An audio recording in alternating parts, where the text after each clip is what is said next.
بسم اللہ الرحمن الرحیم۔ السلام علیکم سامعین، کاشان بصیرت کا یوٹیوب چینل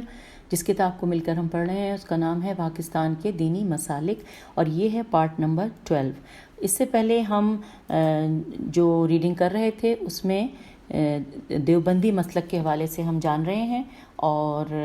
پیج نمبر 112 پر ہم پڑھنے جا رہے ہیں۔ ہیڈنگ ہے حیات الانبیاء۔ لکھا ہے دیوبندی مسلک کے علماء کی بھاری اکثریت عالم برزخ میں انبیاء کی حصی حیات کی قائل ہے۔ اس سلسلے میں اپنا عقیدہ مولانا الہ یار خان اس طرح سے بیان کرتے ہیں کہ حضرات انبیاء کرام اپنی اپنی قبور میں زندہ ہیں، بالخصوص حضور اکرم صلی اللہ علیہ وآلہ وسلم زندہ ہیں جسد اطہر کے ساتھ، حیات حصی دنیاوی کی طرح مگر حیات برزخی ہے، اس وجہ سے کہ آپ عالم برزخ میں ہیں، نماز پڑھتے ہیں۔ اور یہ حوالہ ہے نمبر 14 جو کہ ہم حواشی میں پڑھیں گے۔ اب تک کہ ہم اس سے پہلے کی ریڈنگ میں بھی 13 حوالے دیکھ چکے ہیں جو کہ ہم حواشی میں جانیں گے۔ نمبر 14 ہم نے پڑھ لیا۔ اب ہیڈنگ اگلی ہے قبر میں حیات حضرت صلی اللہ علیہ وآلہ وسلم کی نوعیت۔ لکھا ہے عالم برزخ میں انبیاء کی حیات حصی کے بارے میں مولانا الہ یار خان کی عبارت کے مطالعے کے بعد حضرت صلی اللہ علیہ وآلہ وسلم کی قبر میں حیات کی نوعیت مولانا خلیل احمد سہارنپوری کے الفاظ میں ملاحظہ کیجیے۔ ہمارے نزدیک اور ہمارے مشائخ کے نزدیک حضرت صلی اللہ علیہ وآلہ وسلم اپنی قبر مبارک میں زندہ ہیں، اور آپ صلی اللہ علیہ وآلہ وسلم کی حیات دنیا کی سی ہے، بلا مکلف ہونے کے، اور یہ حیات مخصوص ہے حضرت صلی اللہ علیہ وآلہ وسلم اور تمام انبیاء علیہ السلام اور شہداء کے ساتھ برزخی نہیں ہے، جو حاصل ہے تمام مسلمانوں کو بلکہ سب آدمیوں کو۔ حوالہ ہے نمبر 15 جو کہ حواشی میں چیک کریں گے کتاب کا نام۔ اب نیکسٹ ہیڈنگ ہے زیارت قبر سید المرسلین صلی اللہ علیہ وآلہ وسلم۔ لکھا ہے اس ہیڈنگ کے نیچے کہ سید الانبیاء والمرسلین صلی اللہ علیہ وآلہ وسلم کی قبر مبارک کی زیارت کے حوالے سے اہل سنت دیوبندی مسلک کا عقیدہ مولانا خلیل احمد سہارنپوری یوں بیان کرتے ہیں کہ ہمارے نزدیک اور ہمارے مشائخ کے نزدیک زیارت قبر سید المرسلین، ہماری جان آپ پر قربان، یہ بریکٹ میں لکھا ہوا تھا، اعلیٰ درجے کی قربت اور نہایت ثواب اور سبب حصول درجات ہے، بلکہ واجب کے قریب ہے، گو شد رحال اور بذل جان و مال سے نصیب ہو۔ اب شد رحال کا میں ہجے کر دیتی ہوں، شین دال پہ تشدید اور زیر ہے، گو شد رحال رے ہے الف لام، اور بذل بے زے لام پہ زیر ہے، جان و مال سے نصیب ہو، اور سفر کے وقت آپ کی زیارت کی نیت کرے، اور ساتھ میں مسجد نبوی اور دیگر مقامات و زیارت گاہ متبرکہ کی بھی نیت کرے، بلکہ بہتر یہ ہے کہ جو علامہ ابن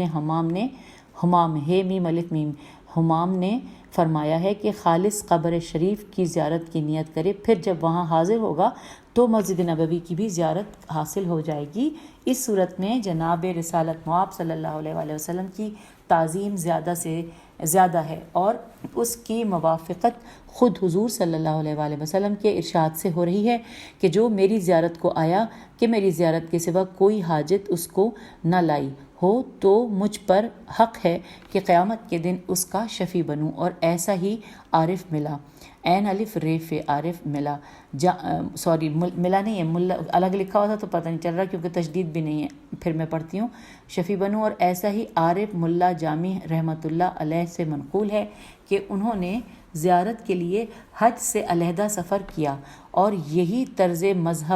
مذہب عشاق سے زیادہ ملتا ہے۔ حوالہ ہے نمبر 16 جو ہم بعد میں پڑھیں گے، کتاب کا نام 16 نمبر پہ کیا ہے۔ اب آ گئے ہم پیج نمبر 113 پر۔ ہیڈنگ ہے حضرت صلی اللہ علیہ وآلہ وسلم کی مطلق فضیلت۔ لکھا ہے دیگر مسالک کی طرح اہل سنت دیوبندی مسلک کے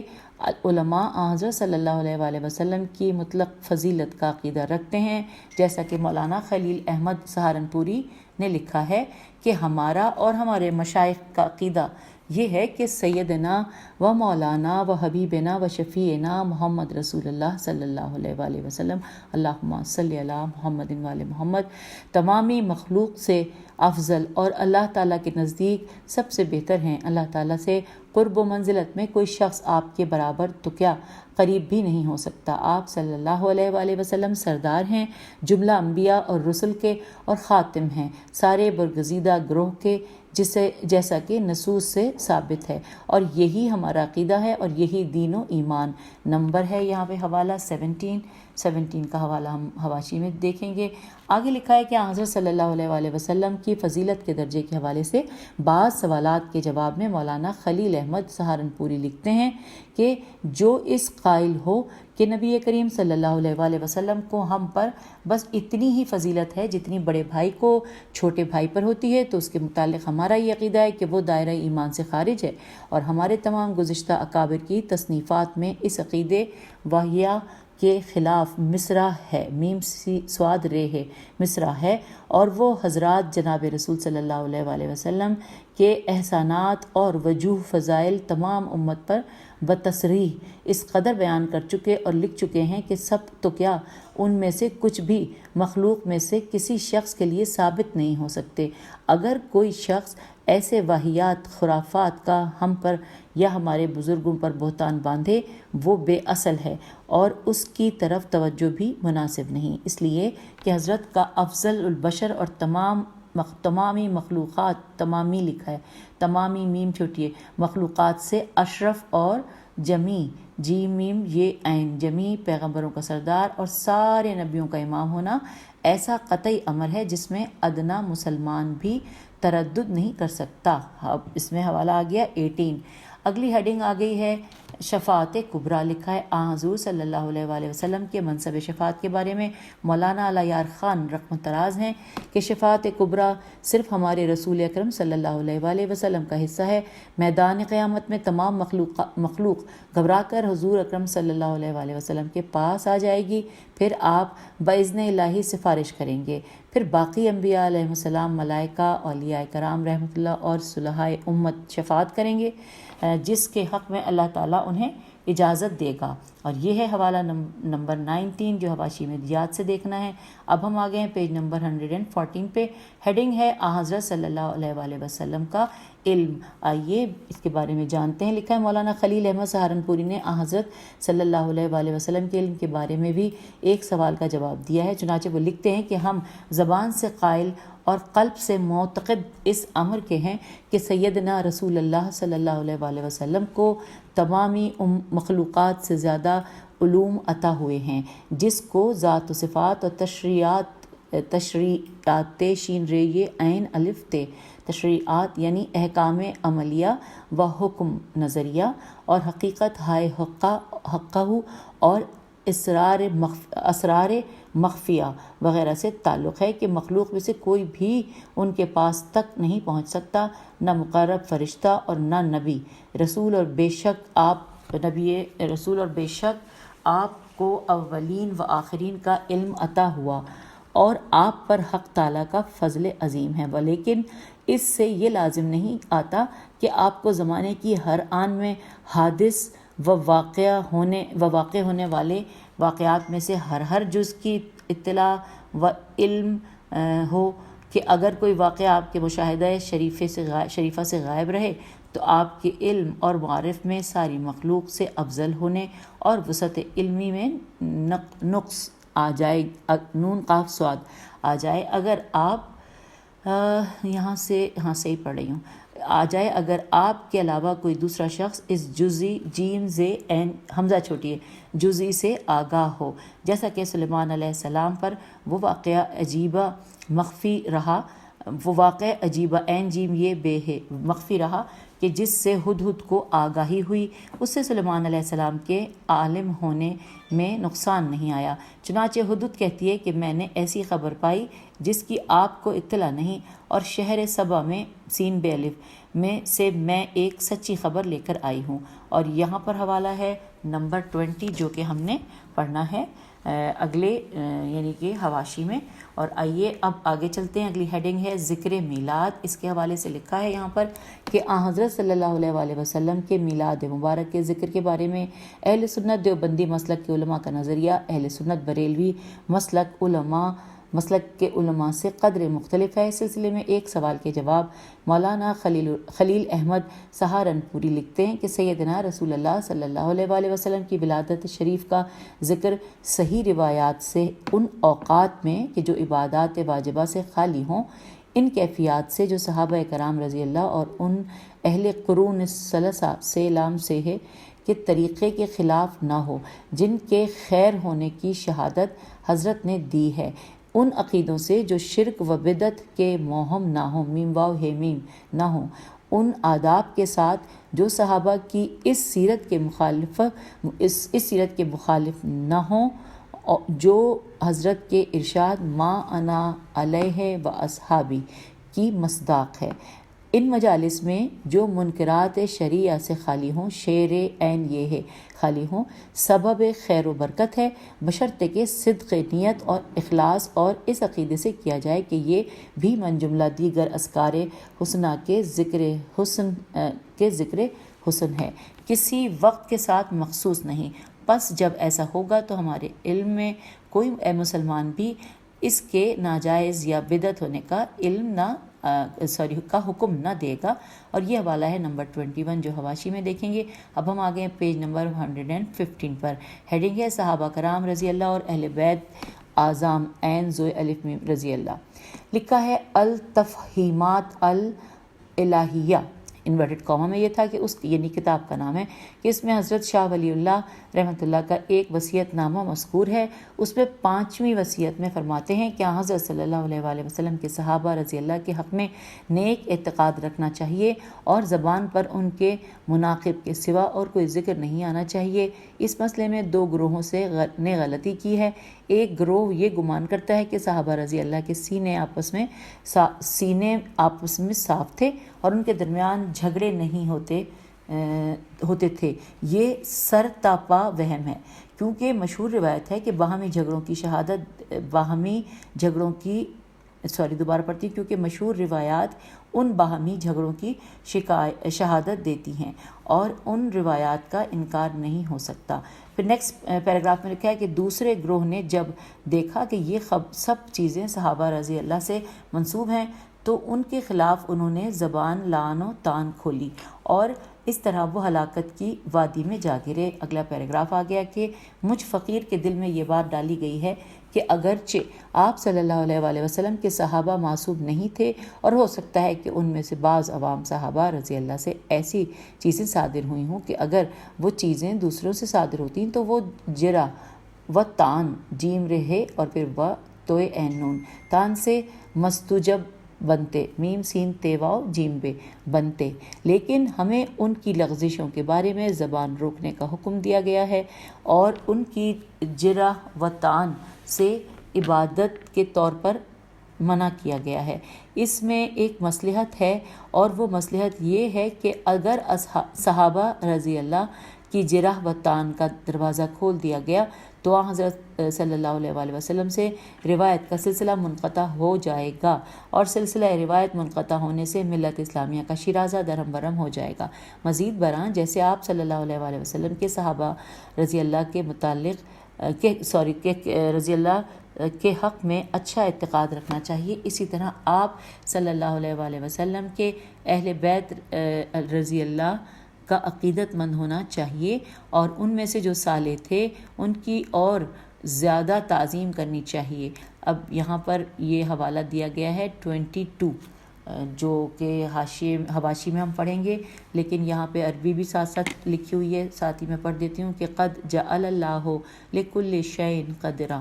اب آگے چلتے ہیں، لکھا ہے مولانا علی یار خان امہات المومنین اور اولاد رسول کے بارے میں رقم تراز ہیں کہ حضور اکرم صلی اللہ علیہ وآلہ وسلم کی ازواج مطہرات اور اولاد سب قابل صد تعظیم ہیں۔ اولاد میں سے حضرت فاطمہ رضی اللہ اور ازواج میں حضرت خدیجہ رضی اللہ اور حضرت عائشہ رضی اللہ کی شان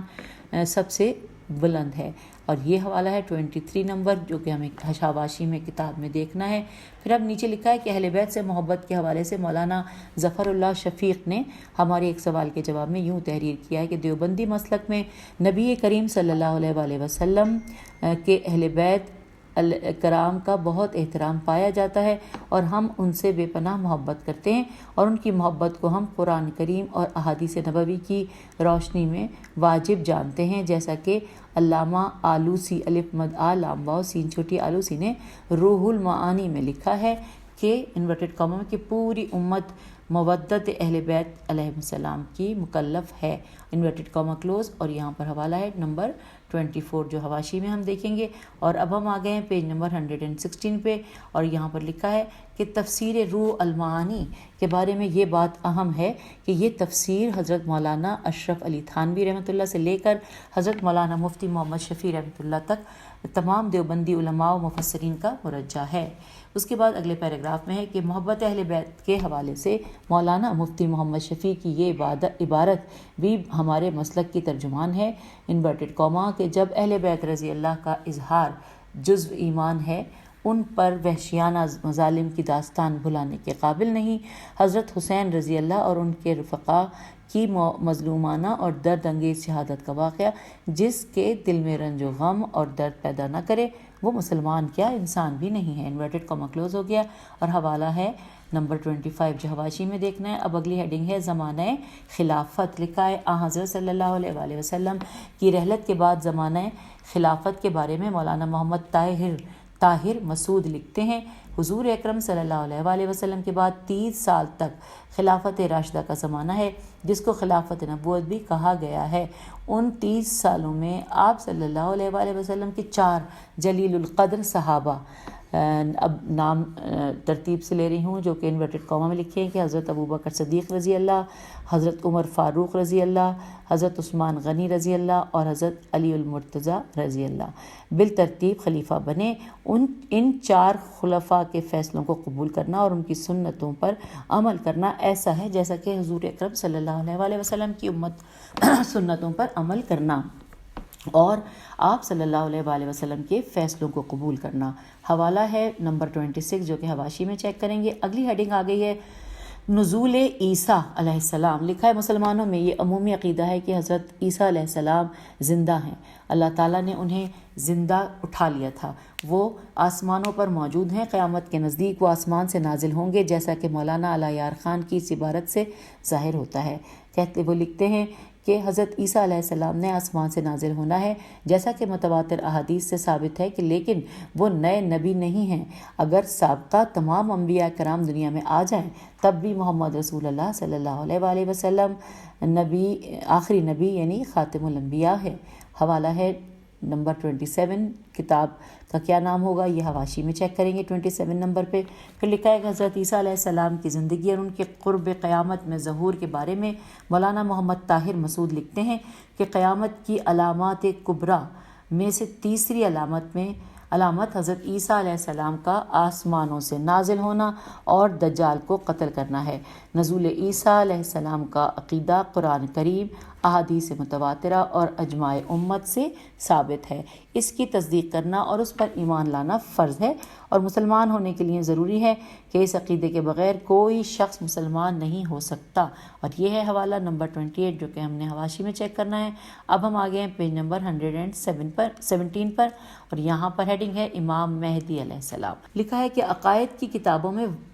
مہدی کا ذکر بھی خاص طور پر کیا گیا ہے۔ اس عقیدے کی بنیاد وہ روایات ہیں جو کثرت سے تمام مکاتب فکر کی کتابوں میں وارد ہوئی ہے۔ یہ روایات قیامت کی علامات کے باب میں بھی آئی ہیں۔ انہی روایات میں نزول عیسیٰ علیہ السلام کا ذکر بھی ہے۔ اس عقیدے کی وضاحت مفتی محمد طاہر مسعود ان الفاظ میں کرتے ہیں کہ قیامت کی علامات کبریٰ میں سب سے پہلی علامت حضرت امام مہدی علیہ السلام کا ظہور ہے۔ احادیث مبارکہ میں حضرت امام مہدی علیہ السلام کا ذکر بڑی تفصیل سے آیا ہے کہ حضرت امام مہدی علیہ السلام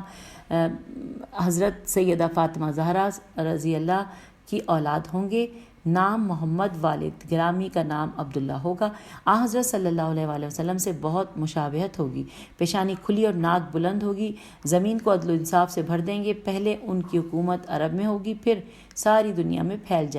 جائے گی۔ 7 سال یعنی 7 ایئرز تک حکومت کریں گے۔ اس امر کی وضاحت کرتے ہوئے کہ زیر بحث روایات میں مہدی کا لفظ لغوی معنی میں استعمال نہیں ہوا بلکہ ایک خاص فرد کے لیے آیا ہے، مولانا مفتی طاہر مسعود بیان کرتے ہیں کہ یہاں مہدی سے مراد وہ خاص شخص ہیں جن کا اوپر ذکر ہوا ہے۔ امام مہدی مدینہ منورہ میں پیدا ہوں گے۔ آخری زمانے میں جب مسلمان ہر طرف سے مغلوب ہو جائیں گے، مسلسل جنگیں ہوں گی، شام میں بھی عیسائیوں کی حکومت قائم ہو جائے گی، ہر جگہ کفار کے مظالم بڑھ جائیں گے، عرب میں بھی مسلمانوں کی باقاعدہ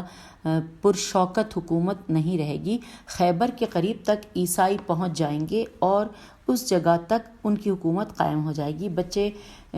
بچے کچے مسلمان مدینہ منورہ پہنچ جائیں گے۔ اس وقت حضرت امام مہدی علیہ السلام مدینہ منورہ میں ہوں گے۔ لوگوں کے دل میں یہ داعیہ پیدا ہوگا، دال الف عین یہ ہے، داعیہ پیدا ہوگا کہ اب امام مہدی علیہ السلام کو تلاش کرنا چاہیے، ان کے ہاتھ پر بیعت کر کے ان کو امام بنا لینا چاہیے۔ اس زمانے کے نیک لوگ، اولیاء اللہ اور ابدال سبھی امام مہدی کی تلاش میں ہوں گے۔ بعض جھوٹے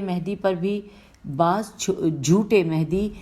بھی پیدا ہو جائیں گے۔ امام اس ڈر سے کہ لوگ انہیں حاکم اور امام نہ بنا لیں، مدینہ منورہ سے مکہ معظمہ آ جائیں گے اور بیت اللہ شریف کا طواف کر رہے ہوں گے حجر اسود اور مقام ابراہیم کے درمیان میں ہوں گے کہ پہچان لیے جائیں گے اور لوگ ان کو گھیر کر ان سے حاکم اور امام ہونے کی بیعت کر لیں گے۔ اسی بیعت کے دوران ایک آواز آسمان سے آئے گی جس کو تمام لوگ جو وہاں موجود ہیں سنیں گے، اور آواز یہ ہوگی کہ انورٹڈ کاما کہ یہ اللہ کے خلیفہ اور حاکم بنائے ہوئے امام مہدی ہیں، اور حوالہ ہے نمبر 29 جو کہ ہم حواشی میں دیکھیں گے۔ اور اب ہم آگے ہیں اس کو پڑھتے ہوئے پیج نمبر 118 پر۔ لکھا ہے کہ اسی امر کی وضاحت مفتی محمد زین العابدین کرنالوی نے بھی کی ہے۔ وہ کہتے ہیں کہ جس مقدس مہدی کا ذکر احادیث مبارکہ میں بکثرت ملتا ہے اور ان کی آمد کی خوشخبری سید الانبیاء صلی اللہ علیہ وآلہ وسلم نے دی ہے، اس سے مراد وہ مہدی ہیں جو ابھی پیدا نہیں ہوئے بلکہ حضرت فاطمہ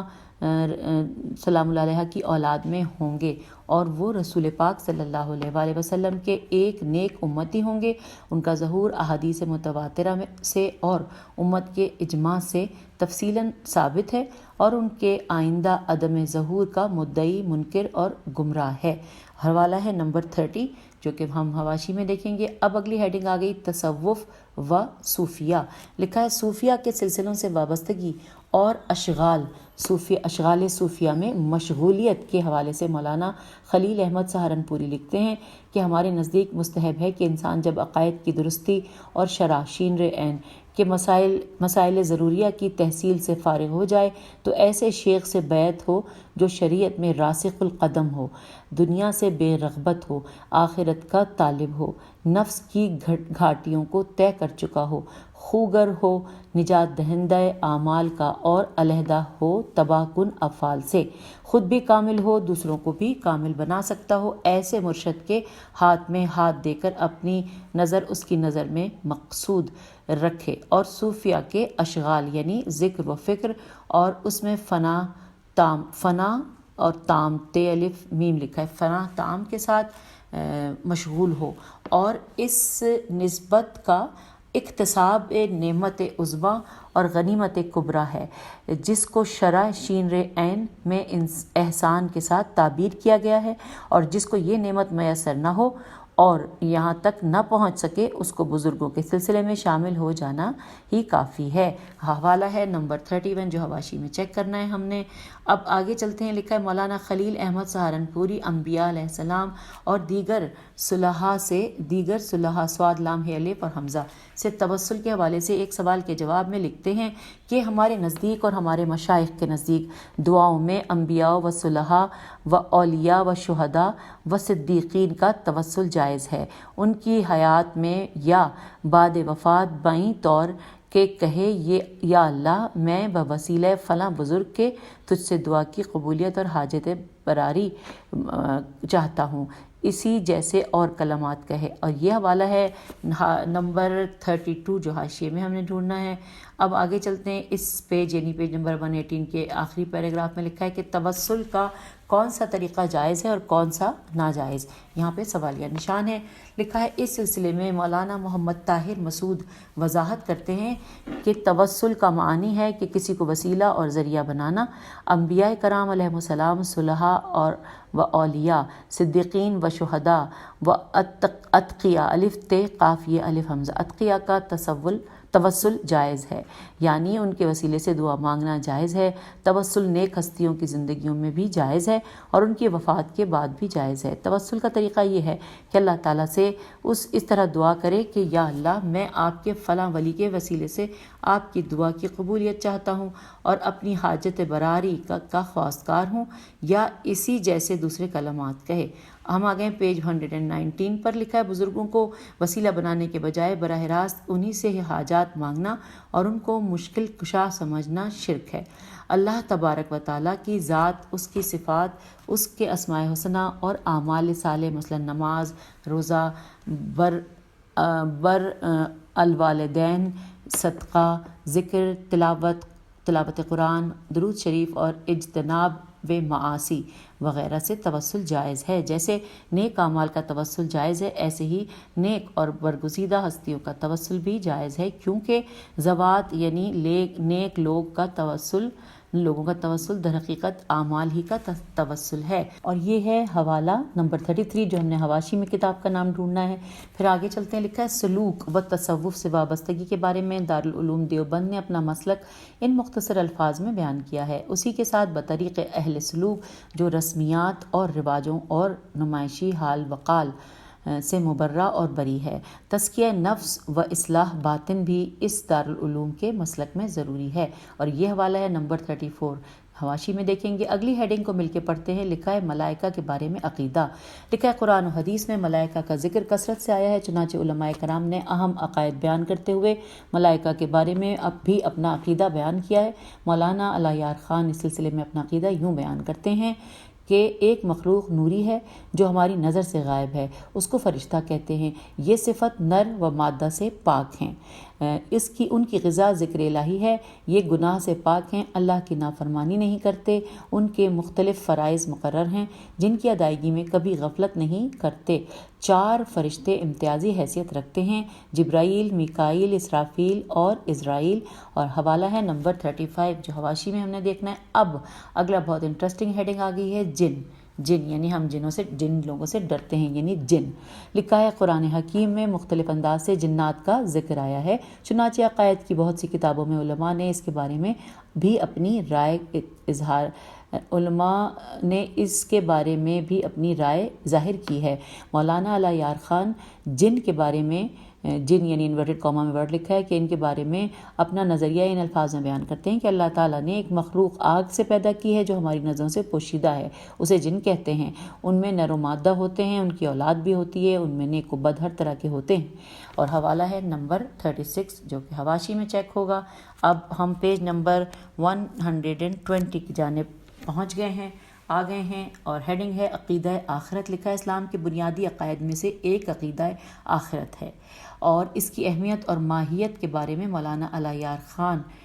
یار خان جی یوں وضاحت کرتے ہیں کہ دنیا دارالعمل ہے، یہ زندگی ایک مہلت ہے جس میں اچھے یا برے عمل کیے جاتے ہیں۔ ان اعمال کی جزا سزا کے لیے ایک دن مقرر ہے جسے روز جزا کہتے ہیں۔ اس روز ہر شخص کو اس کے کیے کا بدلہ مل کے رہے گا۔ جو لوگ اس دنیا میں اللہ کا بندہ بن کر زندگی گزارتے رہے وہ انعامات الہی کے مستحق ہوں گے، ان کا ٹھکانہ جنت ہوگا۔ اللہ کے نافرمانوں کی جگہ جہنم ہوگی۔ ہم جس طرح جنت و دوزخ کے موجود ہونے پر ایمان رکھتے ہیں، اسی طرح جنت کے انعامات اور دوزخ کے عذاب پر بھی ایمان ہے۔ جنت و دوزخ کے ثواب و عذاب فانی نہیں، ابدی ہیں مگر حادث ہیں۔ وزن اعمال کا عقیدہ برحق ہے جو میدان قیامت میں ہوگا۔ پل صراط کا عقیدہ برحق ہے جس پر سے مخلوق کو گزرنا ہوگا۔ انسان انہی قبروں سے اٹھیں گے جن میں دفن کیے گئے تھے۔ حشر حیوانوں کا بھی ہوگا، ان کے اعمال کے لیے نہیں بلکہ اپنا عدل و انصاف ظاہر کرنے کے لیے۔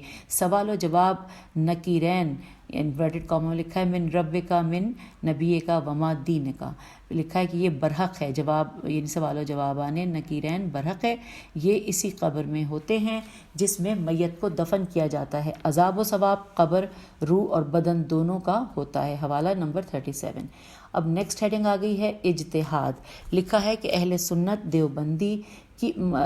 مکتب فکر اجتہاد کی بنیاد کتاب و سنت اور اجتماع و قیاس کو قرار دیتا ہے، جو کہ فقہ حنفی کے اصول فقہ سے عبارت ہیں۔ ان کی روشنی میں اجتہاد کا طریقہ کار کیا ہوگا؟ اس کے علاوہ اس سلسلے میں دیگر لوازمات اور احکام کے استنباط و استخراج کی حکمت عملی کیا ہوگی؟ اس سلسلے میں دارالعلوم دیوبند کا نقطہ نظر کچھ یوں ہے کہ پڑھتے ہیں کہ علمی حیثیت سے یہ ولی اللہ جماعت، یہ اسی طرح لکھا ہے واو لام چھوٹی ہے اور الف لام اور ہے چھوٹی ہے اور لام پہ تشدید ہے اور کھڑا الف ہے، تو ولی اللہ جماعت اہل سنت والجماعت ہے جس کی بنیاد کتاب و سنت اور اجماع و قیاس پر قائم ہے۔ اس کے نزدیک تمام مسائل میں اول درجہ نقل و روایت اور آثار سلف کو حاصل ہے، آثار سین لام فی سلف کو حاصل ہے، جس پر پورے دین کی عمارت کھڑی ہوئی ہے۔ اس کے یہاں کتاب و سنت کی مرادات میم ر الف دال الف تے مرادات محض قوت مطالعہ سے نہیں بلکہ اقوال سلف اور ان کے متوارث مذاق کی حدود میم تے واو الف رے سے متوارث مذاق میم ز الف قاف کی حدود میں محدود رہ کر نیز اساتذہ اور شیوخ کی صحبت و ملازمت اور تعلیم و تربیت ہی سے متعین ہو سکتی ہیں۔ اسی کے ساتھ عقل و درایت اور تفقہ تفقہ بھی فی الدین بھی اس کے نزدیک فہم کتاب و سنت کا ایک بڑا اہم جز ہے۔ وہ روایات کے مجموعے سے شارع شین الف ر عین شارع علیہ السلام کی غرض و غایت کو سامنے رکھ کر تمام روایات کو اسی کے ساتھ وابستہ کرتا ہے اور سب کو درجہ بدرجہ اپنے اپنے محل پر اسی طرح چسپاں کرتا ہے کہ وہ ایک ہی زنجیر کی کڑیاں دکھائی دیں۔ پھر لکھا ہے اس لیے جمع بین الروایات اور تعارض کے وقت تطبیق توئے بے یہ قاف تطبیق احادیث اس کا خاص اصول ہے۔ ہم آگے ہیں پیج 121 پہ لکھا ہے جس کا منشا یہ ہے کہ وہ کسی ضعیف سے ضعیف روایت کو بھی چھوڑنا اور ترک کر دینا نہیں چاہتا جب تک کہ وہ قابل احتجاج ہو۔ اسی بنا پر اس جماعت کی نگاہ میں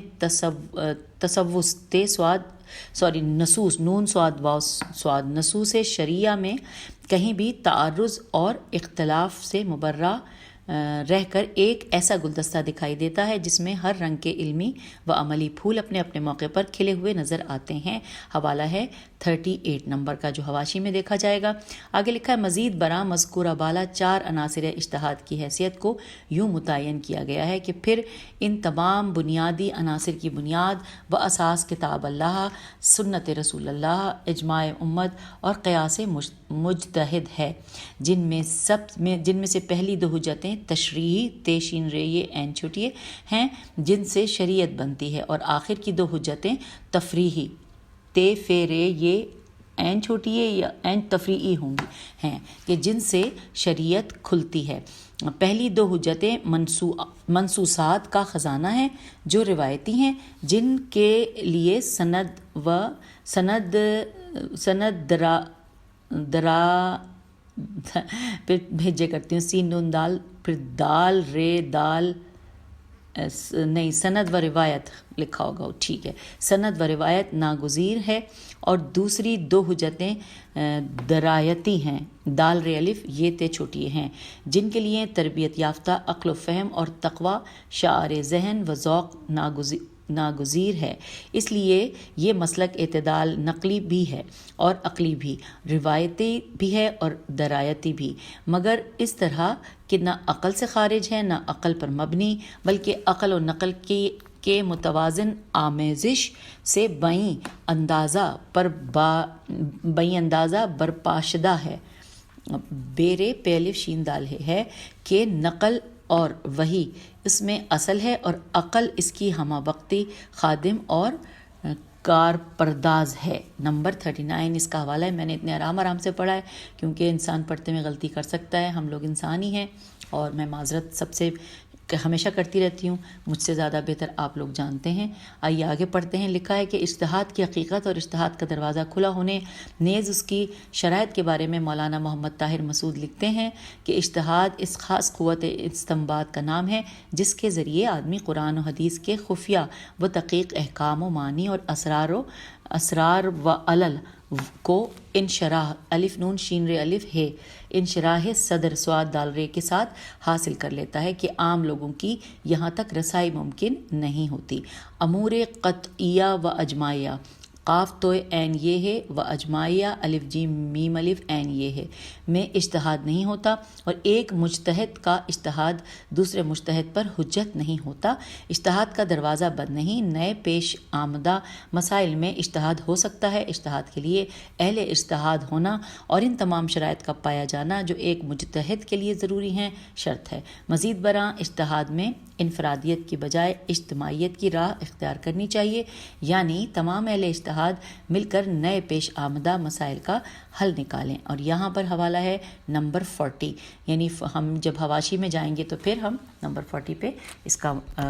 حوالہ پڑھیں گے۔ اور اب میرے خیال ہے کہ میں اجازت چاہتی ہوں آج کی اس نشست سے، ہم انشاءاللہ اس سے آگے پڑھیں گے اگلی اپنی ریکارڈنگ میں۔ تھینک یو جی، خدا حافظ، فی امان اللہ۔